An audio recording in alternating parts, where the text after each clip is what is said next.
اہل سنت کا عقیدہ کیا ہے نبی پاک صلی اللہ علیہ وسلم کے والدین کے حوالے سے اور علماء ربانیین، علماء راسخین جنہیں قرآن و سنت کا علم ہے، جو اہل سنت کے جلیل القدر علماء ہیں، جو ناجی ہیں، ہدایت یافتہ ہیں،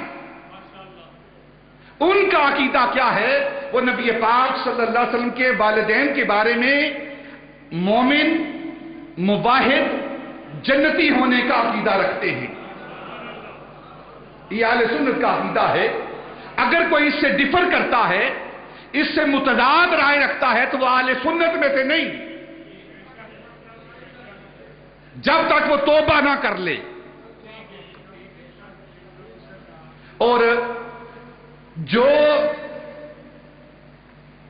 نبی پاک صلی اللہ علیہ وسلم کے والدین طیبین طاہرین کریمین کو معاذ اللہ جہنمی کہتا ہے، وہ خود جہنمی ہے، ملعون ہے، ملعون لعنتی ہے۔ حضرت ابو بکر ابن العربی مالکی،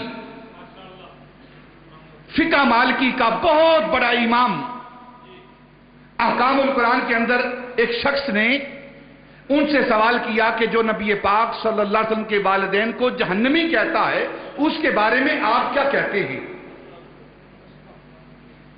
انہوں نے فرمایا وہ ملعون ہے، لعنتی ہے، وہ لعنتی ہے۔ تو اس شخص نے جس نے سوال کیا تھا، اس نے پوچھا اس کی دلیل کیا ہے؟ تو آپ فرمانے لگے کہ جو نبی پاک صلی اللہ علیہ وسلم کی ذات بابرکات کو تکلیف دیتا ہے، جو آپ کے والدین کو لعنتی کہتا ہے، آپ کے والدین کو جہنمی کہتا ہے، تو گویا وہ نبی پاک صلی اللہ علیہ وسلم کو تکلیف دیتا ہے، اور جو نبی پاک کو تکلیف دیتا ہے اللہ رب العزت نے اس کو لعنتی کہا ہے۔ ان الذین یؤذون اللہ ورسولہ لعنہم اللہ فی الدنیا والآخرہ وأعد لهم عذابا مہینا۔ آپ نے قرآن پاک کی اس آیت کو پڑھا کہ جو اللہ اور اللہ کے رسول کو ایذا دیتا ہے، تکلیف دیتا ہے، وہ لعنتی ہے۔ اللہ رب العزت نے اس کو اس دنیا میں بھی لعنت کی ہے اور آخرت میں بھی اس پر لعنت کی ہے، اور اس کے لیے عذاب مہین تیار ہوا ہے، سخت دردناک عذاب ہے۔ تو نبی پاک کے والدین کو اگر کوئی جہنمی کہتا ہے تو اس سے نبی پاک صلی اللہ علیہ وسلم کو تکلیف ہوتی ہے، آپ کو ایذا پہنچتا ہے۔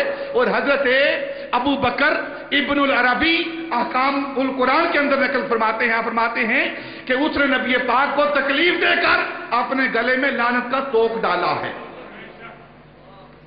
پھر دوسری بات، جو نبی پاک صلی اللہ علیہ وسلم کے والدین کے حوالے سے یہ عقیدہ رکھتا ہے کہ معاذ اللہ وہ جہنمی ہیں، ایک بات وہ لعنتی ہے، دوسری بات کہ خطرہ ہے، اندیشہ ہے کہ اس کا خاتمہ کفر پر ہوگا۔ یہ بات کس نے نقل کی ہے؟ یہ حضرت علامہ محمود آلوسی بغدادی نقشبندی مجددی، جو مرید ہیں حضرت خالد کردی رضی اللہ تعالیٰ عنہ کے، اور حضرت خالد کردی یہ مرید ہیں حضرت شاہ غلام علی دہلوی کے، شاہ غلام علی دہلوی یہ مرید ہیں حضرت مرزا مظہر جانے جانا کے، حضرت مرزا مظہر جانے جانا یہ مرید ہیں حضرت شیخ احمد کے، اور حضرت شیخ احمد یہ مرید ہیں حضرت امام ربانی رضی اللہ تعالیٰ عنہ کے۔ اور یورپ کے اندر، ویسٹرن کے اندر جتنا بھی سلسلہ عالیہ نقشبندیہ ہے، یہ حضرت خالد کردی کی وجہ سے ہے۔ اور حضرت علامہ محمود آلوسی جو کہ مفتی بغداد ہیں،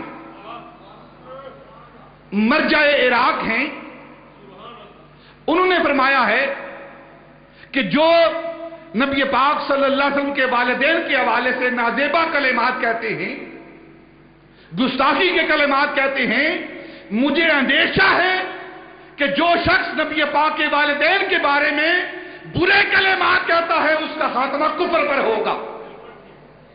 تو اللہ رب العزت کی بارگاہ میں توبہ کرنی چاہیے، اور نبی پاک صلی اللہ علیہ وسلم کے والدین کے حوالے سے عمدہ اچھا بہترین عقیدہ رکھنا چاہیے، اور وہ عقیدہ کیا ہے کہ آپ مومن، مواحد اور جنتی ہیں۔